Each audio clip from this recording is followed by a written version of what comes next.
condemns the attack on our chairman, Honorable Norgba Orvave. Protocols are here duly observed. So much appreciate every one of you that is here. As I earlier mentioned, this press conference is to condemn the barbaric attack on our member. He's also the chairman of this forum, and it behoves on us to condemn this act in total. The Benue State Chapter of National Assembly Legislative Aid Forum, NASLAF, are here as a body to unanimously condemn in a very strong term the unwarranted attack on our chairman, Honorable Norgba Orvave, who is the Senior Legislative Aide SLA to Her Excellency Regina Akume, by sponsored political talks that were allegedly acting on the instructions of some self-acclaimed political stakeholders and the state government. We condemned and consider this trend of political philosophy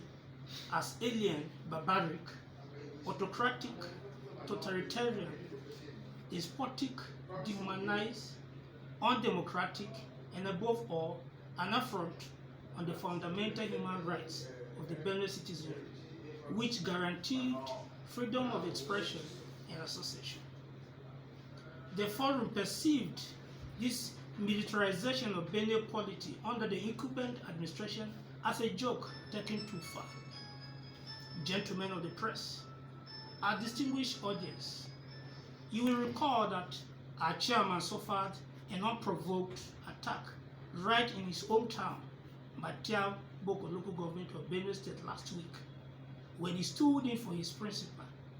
Chief Mrs. Regina Akume, to update the stakeholders of the Boko Taka Federal Constituency on her scorecard so far and to notify her constituents on 1-year anniversary celebration coming up soonest that the disgruntled youths invaded the scene, disrupted the proceedings, and bounced on our chairman, chanting political war songs that sent signals of directives to eliminate him. It should be noted that Honorable Norgba Orvave, before this attack, was carrying out his constitutional parliamentary responsibilities as directed by the principal, popularly known as the Legislative Parliament and Constituency Briefing.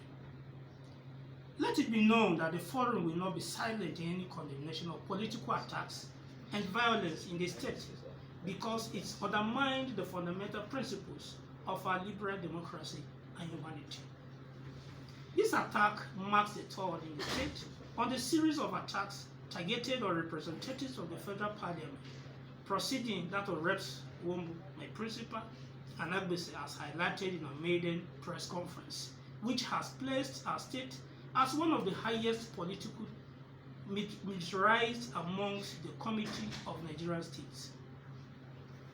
We advised our youths to desist from this barbaric act and borrow a leaf from the recent political transformation, call it a revelation if you like,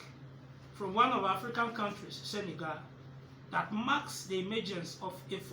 44-year-old man, Bassirou Diomaye Faye, as president of that country, and be wise, noting that the future of the state and indeed Nigeria belongs to them. As such, we should hold their sponsors of political thuggery responsible in tasking them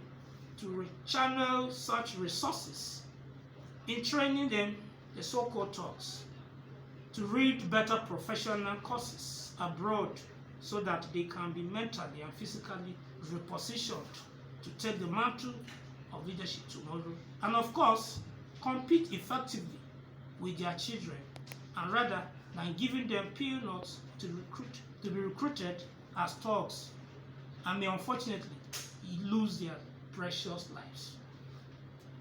As we conclude, it is pertinent to note that forum frowned at the Cold War going on between the leadership of Benue State government and the majority of the illustrious sons of the state represented at the federal level. In view of the above, we call on all relevant stakeholders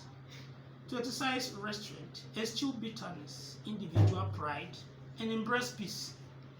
unity, and